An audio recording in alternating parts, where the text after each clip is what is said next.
Macky Sall li may teg su ma ko tegoon 1/10 bi faatu na ndax xam naa ni attanul li ma attan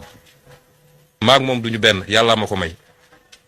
1/10 bi mu ci tollee fu ne dem na jooytu suñ ko convoqué woon ñaari yoon boo matul mu crise cardiaque kon mais c'est pas parce que maa ngi dékku di ci sant yàlla que dañ maa war a teg rek dama war a nekk rek benn truc boo xam ne lu waaye yëkkati ñëw teg ci kaw Ousmane Sonko. parce que li ñu bàyyi nii mais tey ñaata journaliste sañ jàpp ñi ngi wax Ousmane Sonko ñaata journaliste sañ jàpp te mënuñu ci dara des centaines et des centaines de personnes ñu jàpp aussi tey léegi ku takk bracelet Pastef sax ñu jàpp la injustice dafa mën a weesu lool. et après on nous dit institution judiciaire c'est devenu du banditisme judiciaire wax naa ko keroog des magistrats yoo xam ne dañu détourner les pouvoirs yi ñu leen jox au nom du peuple sénégalais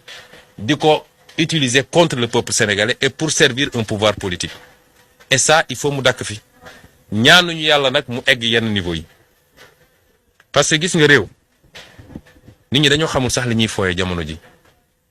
keroog damay waxtaan ak benn kilifa mu ne ma gis nga ñun ñii nekk ci mbirum paix jàmm ci àdduna réew bu tàkk ñu yónni ñu fa Nations Unies yónni ñu fa wala ñeneen jàngati ñu def mooy réew bu xasee ba tàkk ba yàqu gën saa gàtt il faut plusieurs décennies pour que réew moomu mun a dellu siwaat ci situation plus ou moins normale mooy liy taal réew fayu ko moo tax ku toog fi mu toog ne tekkaaral ne sama yoon newu ci dangaa xamul fi ñu jëm ak bés bu ñu fa yeggee lan la mën a jur ci réew mi